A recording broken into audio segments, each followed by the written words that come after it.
You have been carrying a name in your chest for so long that you have almost forgotten how it feels to say it out loud.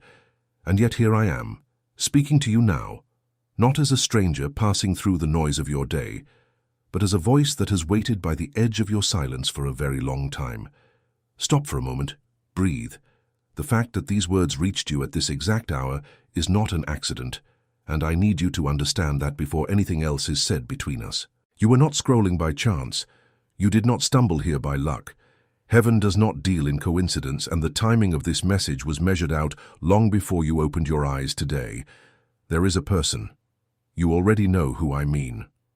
The instant I said the word person, a face rose inside you, a name pressed against your heart, and something in you tightened, because you have tried so hard to bury that longing, and it refuses to stay buried. I am telling you now from the throne of the one who sees all things, that the door you believed was sealed forever has not been sealed. It has only been guarded. And the one who has been standing at that door, sword drawn, wings unfurled, waiting for the appointed moment, is the great Archangel Michael, commander of the armies of light, and he has been given an order concerning you and concerning that person you cannot stop loving. Do not turn away yet. I know how many times you have let yourself hope, and I know how many times that hope came back to you broken, heavier than before. I know that you have learned to protect yourself by expecting nothing, by telling yourself that it is finished, that people leave, that what is lost stays lost, that you are the kind of soul who is always the one left behind. But I did not come to confirm your fear. I came to interrupt it. I came because the season of your abandonment is ending, and because the heavens have written the word again over a story you thought had reached its final page. Another shot. Say those words slowly in your mind. Another shot with that person. Not a fantasy you invented to comfort yourself in the dark, but a real movement in the invisible world, a real turning of a key that no human hand could ever turn. I'm the one, and I'm taking my second chance. That is not flattery, and it is not a gentle lie meant to soothe you. It is a designation. It is a mark placed upon your spirit before you were formed, and everything that has happened to you, every loss, every night you cried where no one could hear, has been circling toward this precise instant when the truth would finally be spoken to you plainly. Feel what is happening in your body right now. The warmth beginning at the back of your neck, the tears already gathering though you do not fully know why. The strange, trembling recognition that something ancient inside you is answering to my voice. That is not weakness. That is your spirit remembering who it belongs to. For too long you have lived as though you were invisible, moving through your days like a shadow that no one bothers to notice, doing what needed to be done, holding others together while quietly falling apart inside. You learned to smile so that no one would ask. You learned to say that you were fine so that no one would look too closely. And in the deep hours, when the house went quiet and the world finally stopped demanding things from you, you allowed yourself to feel the full weight of it, the loneliness that has no name, the ache of being someone who loves greatly and feels unloved in return. I saw every one of those hours. Not one of them escaped the eyes of heaven. Not one tear fell to the ground unrecorded. Every drop that ever ran down your face in the darkness was gathered, counted, and kept, because in the kingdom your sorrow is not garbage to be thrown away. It is treasure. It is evidence. And it is about to be answered. You have wept for that person more than you have ever admitted to a living soul. You have replayed the last conversation until the words wore smooth like stones in a river. You have imagined 1,000 different endings, 1,000 versions of what you might have said, what you might have done differently, how you might have held on tighter or let go more gently. You have blamed yourself in ways you would never allow anyone else to blame you. And you have carried the unbearable question that circles back to you in the middle of ordinary moments, in the middle of a meal, in the middle of a street, in the middle of a song that plays without warning. The question that asks whether it is truly over, whether that person still thinks of you, whether the silence between you is a wall or only a veil. I am here to tell you that it is a veil, and veils are made to be lifted. Understand the weight of what I'm about to say, because there is a solemn thing that must be spoken before we go further. When heaven opens a door and offers you another shot, that offer carries a responsibility. There is a peril in ignoring a divine summons, a real cost to turning away from the hand that reaches for you. Many souls have felt exactly what you are feeling right now, the pull, the recognition, the sudden knowing, and then out of fear or exhaustion or the bitter habit of disappointment, they closed themselves off. They told themselves it was nothing. They let the moment pass. And the door which had been opened for them quietly waited, and finally moved on to another season, because the invisible world honors free will and will not force a blessing upon a heart that refuses to receive it. I do not say this to frighten you. I say it because I love you too much to let you sleepwalk past your own deliverance. This is your hour, not tomorrow, not when you feel more ready. Now. The attention you give to this message, the openness you allow in your spirit at this very moment, is itself part of the work being done in the unseen realm. To ignore the calling is to leave standing in the doorway the very answer you have prayed for through so many sleepless nights. So do not let your old wounds speak louder than my voice. Do not let the part of you that has been trained by disappointment convince you that this too will come to nothing. That voice has protected you before, and I understand why you listen to it, but that voice cannot see what I can see. It cannot see the movement that has already begun in the heavens over your life. It cannot see the Archangel Michael already in motion, already carrying out the decree that was issued concerning you and that person. There is a promise being formed, and I want you to receive it fully, without shrinking, without hedging, without the small, careful hope that keeps one foot out the door in case it fails again. Open both hands. Open your whole heart. Because what is coming toward you is not a fragile maybe. It is a movement in the invisible world that has already been set into motion and cannot be stopped by any force that walks the earth. Let me show you what is happening where your eyes cannot yet reach. In the realm beyond the veil, in the vast and living country of the Spirit, your name has been spoken aloud in the courts of light. Not whispered, spoken. And when a name is spoken there, the whole atmosphere shifts. Archangel Michael, who does not move for small things, who is summoned only when a great work is to be done, has taken up his position over the matter of your heart. His sword, forged of a fire that has never dimmed since the foundation of the world, is drawn. And that sword does not only strike down enemies, it also cuts, it severs, it divides what must be divided. There are cords that have been wrapped around that person and around you. Cords of misunderstanding, cords of wounded pride, cords of words spoken in anger that neither of you fully meant, cords of interference from spirits and from people who never wished your union well. Those cords have kept the two of you apart, not because the love died, but because the love was strangled, and the sword of Michael has been commanded to cut every one of them. I need to pause here in the middle of this revelation, because what is unfolding around you is far larger than a single reconciliation, and you deserve to know the full shape of the game you are standing inside of. You have always sensed it, have you not, that there is something more going on beneath the surface of your life, a pattern too consistent to be random, an interference too precise to be chance. Every time something good began to grow, something rose to choke it. Every time a door opened, a hand you could not see pushed it closed. That was not paranoia, and it was not bad luck. You have been a central piece on a board you were never shown, in a battle whose rules were deliberately kept from you.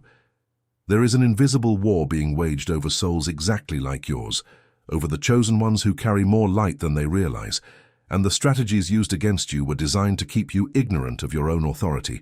This is precisely why the sacred knowledge exists, the knowledge that was gathered into the e-book called The 7 Swords of Saint Michael the Archangel, the sacred guide to break curses, seal blessings, and activate the calling of the chosen. This guide does not deal in vague comfort. It teaches the exact rules that were hidden from you, the way each of the 7 swords answers a specific weapon that has been used against your life, and in the matter that weighs on you now, the matter of a love severed and a bond broken, it reveals precisely how the sword of Archangel Michael cuts the cords of division and restores what interference tore apart. The link to receive it is placed at the very top of the comments, the first one pinned, and I tell you plainly that this knowledge has unsettled many who would prefer the chosen ones to remain asleep, and more than once there have been attempts to silence what it carries. Do not wait. Go now receive the e-book, And as an act of faith over your own destiny, leave the words that seal your agreement with heaven. Write it clearly, I'm the one, and I'm getting the e-book. Let that declaration be the sound your spirit makes as it steps into the authority that was always yours. And now, holding that agreement like a torch in your hand, return with me to what is unfolding, because the cutting of the cords is only the beginning of the work. When Michael severs what has bound you, a space opens, a clean and sacred space where something new can be built, and into that space heaven begins to pour the very thing you thought you had lost forever. But before you can receive it, you have to understand why it took so long, because I know that question has tormented you more than almost any other. Why the delay? Why did you have to wait through so many empty seasons? Why, if heaven loves you and that reconciliation was written, did the answer not come sooner, before you broke, before you gave up, before you learned to stop expecting good things? I am going to answer that question now, and I need you to receive the answer not as an excuse but as a revelation, because it will change the way you understand your entire life. The delay was never punishment. Hear me. The delay was never the silence of a God who forgot you or a heaven that turned its back. The delay was preparation, and it was protection. And those two things were happening at once, in you and in that person, in ways that neither of you could perceive from the inside of the waiting. If the door had opened one season earlier, you would not have been ready to walk through it, and neither would they. You would have carried the same wounds into the reunion that broke you apart the first time. You would have grasped, out of fear, at something you were not yet strong enough to hold, and so the time that felt to you like abandonment was in truth a hidden workshop, a place where your soul was being lapidated, cut and polished the way a raw stone is cut and polished into a gem that can finally hold the light. Every hard thing you endured in the waiting was a stroke of the chisel. Every disappointment removed a piece of you that would have poisoned the very thing you longed for. Every night alone taught your spirit a strength it could not have learned in comfort. You were not being neglected. You were being made ready. And the person too was being worked upon in ways you will only understand later. Their heart, which seemed so closed to you, was passing through its own hidden refinement, its own quiet dismantling of the pride and fear and confusion that made them turn away. You could not see it because it was not yours to see. You were asked to trust in a labor happening in the dark, on the other side of a wall, in a soul you could not reach. This is the hardest kind of faith there is, the faith that keeps believing in a harvest while staring at bare ground. But nothing was wasted. I promise you, on the authority of the one who sent me, that nothing in your waiting was wasted. Every tear was seed. Every silent prayer was water. And the ground that looked dead to you has been growing something the whole time, roots going deeper than any quick and shallow reconciliation could ever have grown. Understand, too, that the protection was as real as the preparation. There were paths you wanted to take in the heat of your longing that would have led you into deeper harm. There were moments you begged heaven to reopen the door immediately, and had that prayer been answered on your terms, in your timing, you would have walked straight back into the same trap that wounded you before, and the second wound would have been worse than the first. Love that is reunited before it is healed does not heal. It reopens. And heaven loved you too much to give you the counterfeit of what you asked for. So the door stayed guarded, not to keep you out of joy, but to keep you out of a joy that would have curdled into a grief you might not have survived. The guardian at that door was never your enemy. He was your defender. And now, only now, when the work is far enough along, the same guardian who kept the door closed has been commanded to open it. Let me take you into the vision of what is happening in the unseen, because you were made for more than mere words of comfort, and your spirit needs to see. Lift the eyes of your heart and look with me. There is a great hall in the heavens, vaster than any structure the earth has ever known, its ceiling lost in a light that does not come from any sun. The floor beneath is like polished fire, and standing across its expanse are ranks upon ranks of the armies of light, beings of such brightness that a single one of them would fill an entire sky. And at the front, towering above the host, stands Michael. His face is set like a warrior who has never known defeat. His eyes are flames that read the truth of every heart, and in his hand burns the sword that was forged to defend the chosen. When your name was read aloud in that hall, The whole host turned toward it. Do you understand what that means? The armies of heaven turned to look at you, not at someone greater, not at someone more deserving in the eyes of the world, but at you, the one who felt invisible, the one who thought no one saw. And then the decree was issued. A voice like the sound of many waters spoke the ordinance concerning your life, and the words rolled out across the hall and were carried by the messengers into the invisible currents that shape what happens below. Restore, return, reunite what was torn, but reunite it healed. Break the curse that severed them, seal the blessing that binds them, and awaken in both of them the calling they were born to walk together. And when that decree was spoken, Michael raised his sword, and the light along its edge blazed brighter, and he began to move. He moved against the spirits of division that had gathered around your situation, the whisperers, the accusers, the ones who feed on separation and grow fat on human loneliness. They had built their little fortress around your broken bond, and they thought it would stand forever. It will not stand. The commander of the armies of light has been sent against it, and no fortress of darkness has ever withstood his advance. See the battle, because it is being fought for you at this very moment. See the dark shapes that clung to that person's mind, the ones that whispered doubts about you, that magnified every fault, that replayed the worst moments and hid the best. See the sword pass through them like fire through mist. See the cords of misunderstanding, thick and knotted, glowing with the false strength that kept them intact. And see the blade come down and sever them clean, so that they fall away and dissolve into nothing. See the walls that stood between two hearts begin to crack, light pouring through the fractures, and hear the sound the darkness makes as it loses its grip, a shriek of rage and defeat, because it knows that when Michael takes the field, the outcome is already written. This is not a fair fight. It was never meant to be. The forces that separated you were strong against you when you stood alone and unaware, but they are nothing, less than nothing, against the one who cast down the great dragon at the beginning of all things. And as the battle turns, watch what rises in its place. Where the darkness is driven out, light rushes in to fill the void, and that light carries memory. It carries the true memory, the real one, not the poisoned version the enemy planted, but the truth of what you were to that person and what they were to you. As the sword clears away the interference, that true memory begins to return to them, softly at first, like a scent carried on the wind, a sudden thought of you arriving from nowhere in the middle of their day, a dream they cannot explain, a restlessness they cannot name. That is not chance. That is the decree taking hold. That is the reconciliation beginning its journey from the invisible world into the visible one, and it always begins exactly there, in a stirring of the heart that the mind cannot account for. You may not see the evidence with your eyes yet, but the eyes are always the last to know. By the time a thing appears in the visible world, it has already been finished in the invisible one. And in the invisible one, it is being finished now. I want you to hold on to this vision, because there will be moments in the days ahead when the old doubt returns and tries to tell you that nothing is happening. When that voice comes, remember the hall of fire. Remember the host that turned toward your name.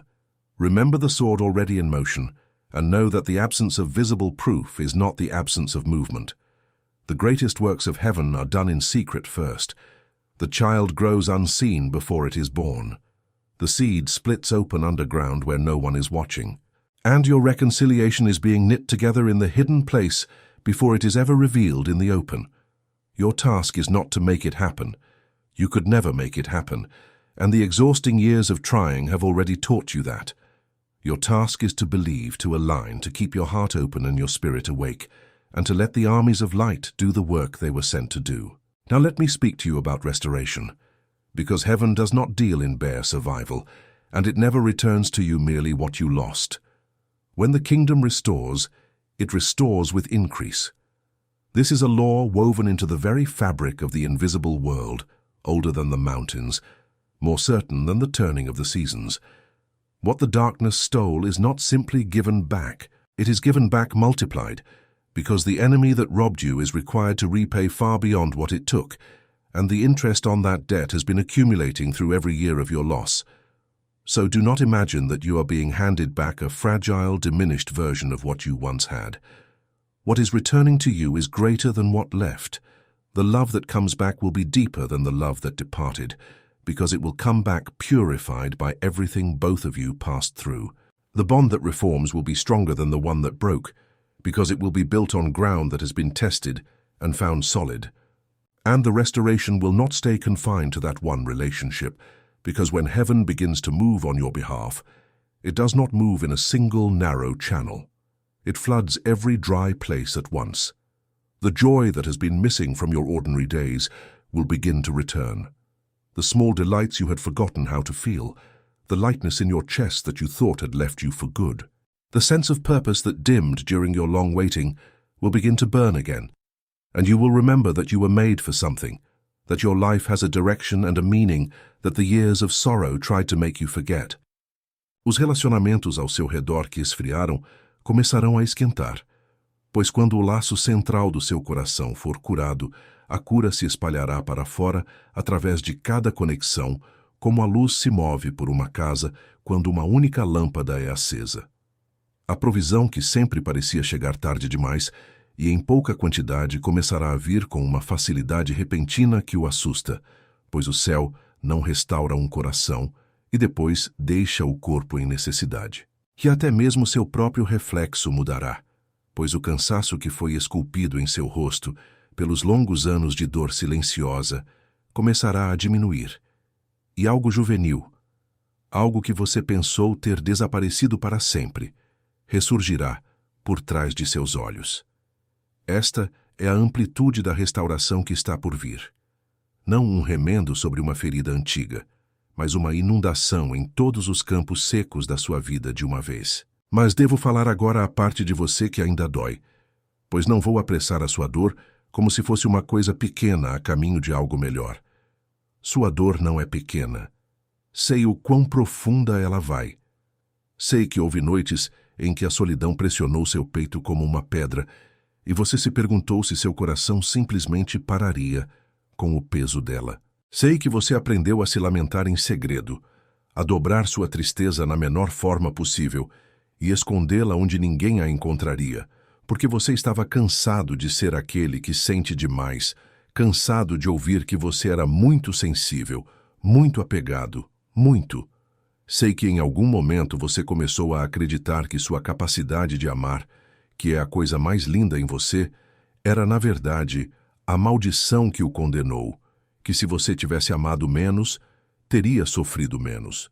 E assim você tentou diminuir seu próprio coração, ensiná-lo a não querer nada, e ele obedeceu a você na superfície, enquanto quebrava silenciosamente por baixo. Eu também vi isso. Vi a guerra que você travou contra a sua própria ternura, e quero que você saiba que sua ternura nunca foi o inimigo. Foi a própria coisa que o marcou como escolhido. A escuridão atacou seu amor ferozmente, precisamente porque seu amor é uma arma que ela teme. Há uma história das escrituras antigas que quero colocar diante dos seus olhos agora, pois sua situação está escrita nela mais perfeitamente do que você sabe.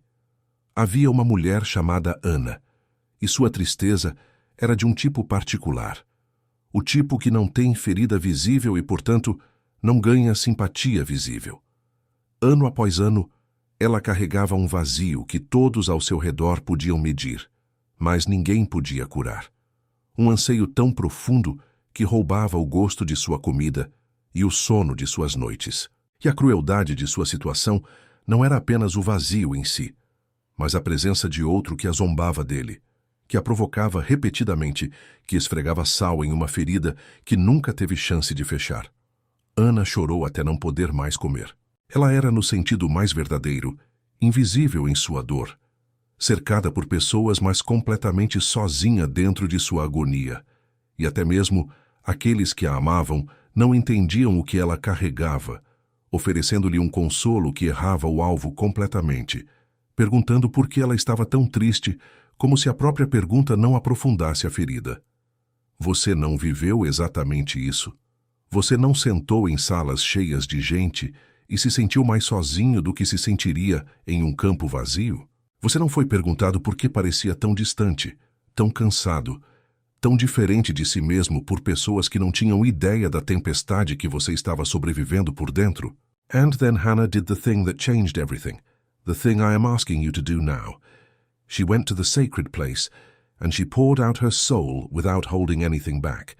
She prayed so intensely, with her lips moving and no sound coming out, that the priest who watched her assumed she was drunk, because the depth of her surrender looked like madness to a man who had never grieved that deeply. She did not pray a careful, polite prayer.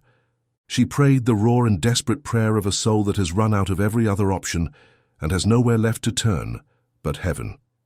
She made her vow, she emptied her heart onto the floor of that holy place, and then, before a single circumstance had changed, before there was any evidence at all, the scripture says that her face was no longer sad.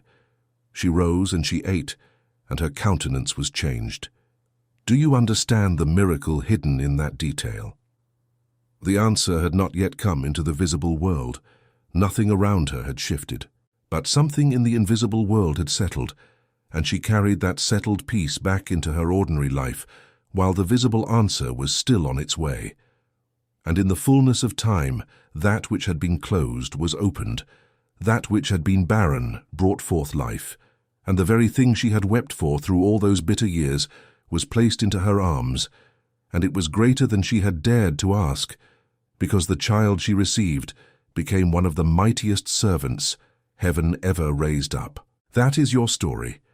You are Hannah in the sacred place, pouring out the grief that no one else could carry, and I'm telling you that your countenance is about to change, not because the visible answer has already arrived, but because the invisible answer has already been settled in the courts of light.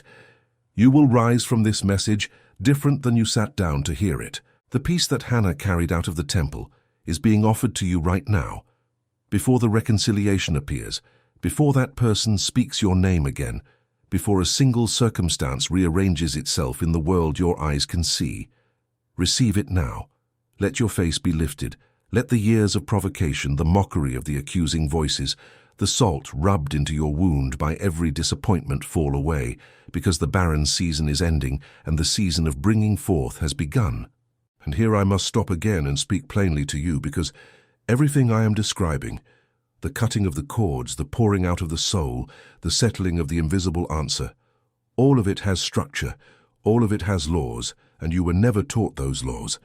This is the tragedy that has been worked against the chosen ones for generations. You were given the longing without the knowledge, the calling without the instructions, the authority without the manual, and so you have been fighting a war with your hands tied, sensing your power, but never able to wield it. This is exactly the gap that the digital book called The 7 Swords of St. Michael the Archangel, the sacred guide to break curses, seal blessings, and activate the calling of the chosen, was written to close. In the matter of a broken bond, it does not offer you wishful thinking. It shows you, sword by sword, how the interference was constructed against you, and how each specific weapon of division is answered and undone, how the cords that Hannah's enemies would call permanent are in truth cut in an instant when the right authority is invoked. It teaches you what to declare, how to seal the reconciliation once it comes so that it can never be stolen another shot, and how to recognize and shut every door through which the darkness slipped in before. The link waits for you at the very top of the comments, the first one pinned, and I will tell you again what I told you before. That this knowledge has made enemies, that there are those who would rather the chosen ones stayed asleep and unarmed, and that more than once there have been attempts to bury what this guide carries. Do not let them win by simply looking away. Go now, receive the digital book, and seal your agreement with heaven by writing the words with your own hand. I'm the one, and I'm getting the e-book. Speak it as Hannah moved her lips in the holy place, and let heaven record your vow. Now carry that vow like a lamp and come deeper still, because I have more to show you and more to decree over you. And the decrees I am about to speak are not poetry. They are ordinances. They are the very words being issued in the invisible world, and I am only repeating to your ears what is already being declared over your life in the courts of light.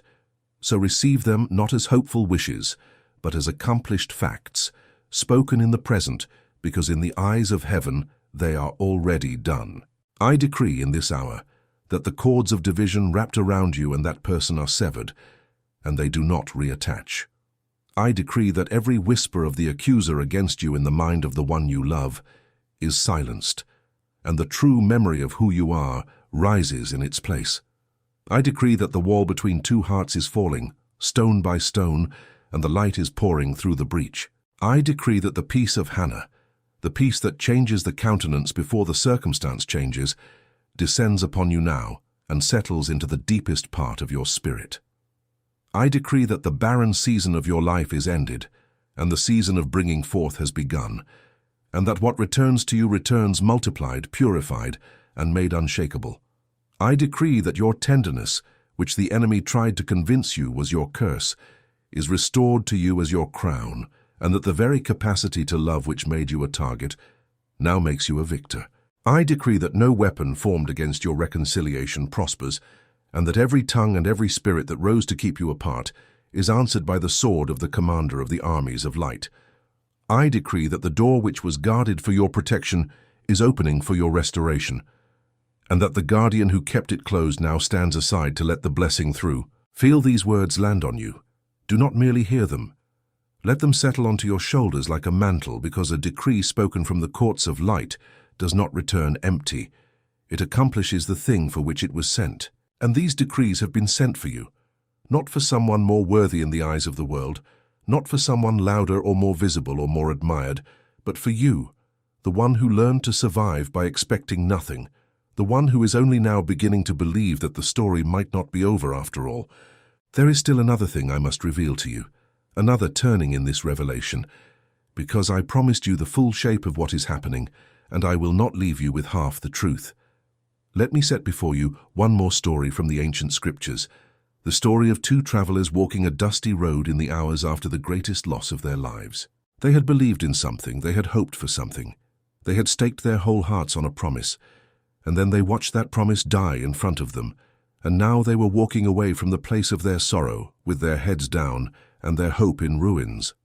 And as they walked, a stranger joined them on the road, and though they did not recognize him, he walked with them the whole way, listening to their grief, letting them pour out the whole story of their disappointment. They told him everything, how they had hoped, how it had ended, how they could not understand why the thing they longed for had been taken from them. And the stranger, walking beside them, began to open their eyes, began to show them that everything they had grieved as an ending had in fact been the hidden middle of a far greater story, that the loss they mourned was not the closing of the book, but the turning of a page they had not been able to read. Their hearts, they said afterward, burned within them as he spoke, and only later, only when he broke bread with them at the table, were their eyes fully opened, and they recognized that the one who had walked with them in their darkest hour, the one they had mistaken for a stranger, had been the very presence they thought they had lost. Hear what that story is saying to you. In the long walk of your disappointment, when you believed your hope had died and you were only trudging away from the grave of it, you were never walking alone. The presence you thought had abandoned you was beside you the entire time, walking at your pace, listening to every word of your grief, waiting for the moment when your eyes would be opened to recognize that what you called an ending was only the middle of a story still being written. That burning you have felt in your chest as I speak to you now, that strange warmth that stirring you cannot fully explain, is the same burning those travelers felt on the road. It is the sign of recognition. It is your spirit, realizing that you were accompanied all along, that the one you love was not taken from you by a heaven that stopped caring, but held in reserve by a heaven that was writing a better chapter than the one you would have settled for. And now, as with those travelers, your eyes are being opened at the table in this very moment, to see that the reconciliation you mourned as dead is walking beside you, alive, about to be revealed. So let me decree again, because the seeing demands it. I decree that your eyes are opened, that the veil of grief over your understanding is lifted, and that you now perceive the hidden work that was always underway. I decree that the burning in your chest is the true witness of heaven, and that it does not lie to you. I decree that what you buried as an ending rises now as a beginning, and that the presence you thought you lost breaks bread with you again and makes itself known. I decree that the road of your disappointment ends at a table of restoration, and that you sit down at that table not as the one who was left behind, but as the one who was accompanied the whole way and did not know it until now. I decree that every